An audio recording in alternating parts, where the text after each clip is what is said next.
Halo teman-teman semuanya, jumpa lagi di channel Camp Titi.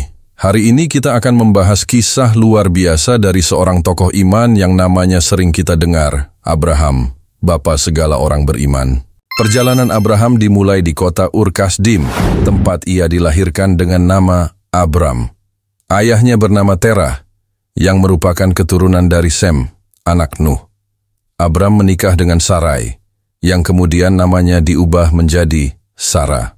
Mereka hidup di tengah masyarakat yang menyembah berhala, namun Tuhan memiliki rencana khusus untuk Abram. Pada usia 75 tahun Tuhan memanggil Abram dengan sebuah perintah yang mengubah hidupnya selamanya. Pergilah dari negerimu dan dari sanak saudaramu dan dari rumah bapamu ini ke negeri yang akan kutunjukkan kepadamu. Kejadian 12 ayat 1.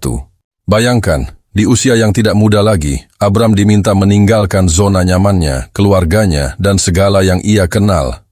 Yang lebih menakjubkan, Abram tidak bertanya, kemana atau mengapa? Ia langsung taat. Kitab Ibrani 11 ayat 8 mencatat, karena iman Abraham taat, ketika ia dipanggil untuk berangkat ke negeri yang akan diterimanya menjadi milik pusakanya, lalu ia berangkat dengan tidak mengetahui tempat yang ia tujui.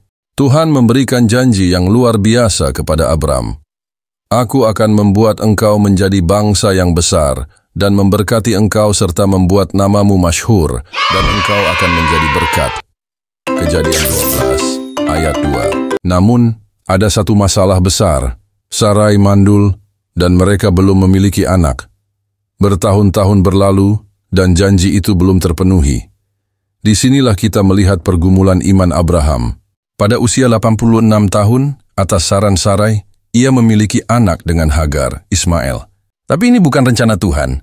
10 tahun kemudian, ketika Abraham berusia 99 tahun, Tuhan memperbarui janjinya dan mengubah nama Abram menjadi Abraham, yang berarti bapa sejumlah besar bangsa. Setahun kemudian, mukjizat terjadi. Sarah melahirkan Ishak di usia 90 tahun. Namun ujian terbesar iman Abraham datang ketika Tuhan memintanya untuk mempersembahkan Ishak sebagai korban. Tanpa ragu Abraham taat, percaya bahwa Tuhan sanggup membangkitkan anaknya dari kematian. Ibrani 11 ayat 19. Pada saat-saat terakhir Tuhan menyediakan domba sebagai pengganti Ishak. Kisah Abraham mengajarkan kita banyak hal tentang iman yang sejati. Pertama, iman sejati ditunjukkan melalui ketaatan total kepada Tuhan. Kedua, iman berarti tetap percaya meski keadaan tampak mustahil. Ketiga, iman sejati diuji untuk membuktikan kemurniannya. Pengaruh Abraham terhadap iman Kristen sangat besar.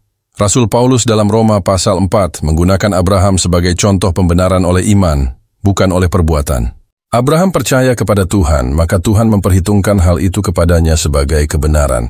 Roma 4 ayat 3. Bagi kita hari ini, Abraham adalah teladan bagaimana seharusnya kita meresponi panggilan Tuhan. Mungkin Tuhan meminta kita meninggalkan zona nyaman kita, atau menunggu janji yang belum terpenuhi, atau menghadapi situasi yang tampak mustahil. Seperti Abraham, kita dipanggil untuk percaya bahwa Tuhan sanggup melakukan apa yang telah Ia janjikan. Teman-teman, kisah Abraham mengingatkan kita bahwa iman bukanlah tentang tidak memiliki keraguan, tapi tentang tetap melangkah maju meski ada keraguan. Dia disebut bapa orang beriman, bukan karena imannya sempurna, tapi karena ia terus percaya dan taat kepada Tuhan dalam setiap situasi. Terima kasih sudah mendengarkan kisah inspiratif ini. Jika video ini memberkati Anda, jangan lupa like, subscribe, dan bagikan kepada teman-teman yang mungkin juga perlu mendengar kisah luar biasa ini. Sampai jumpa di video berikutnya, dan Tuhan Yesus memberkati.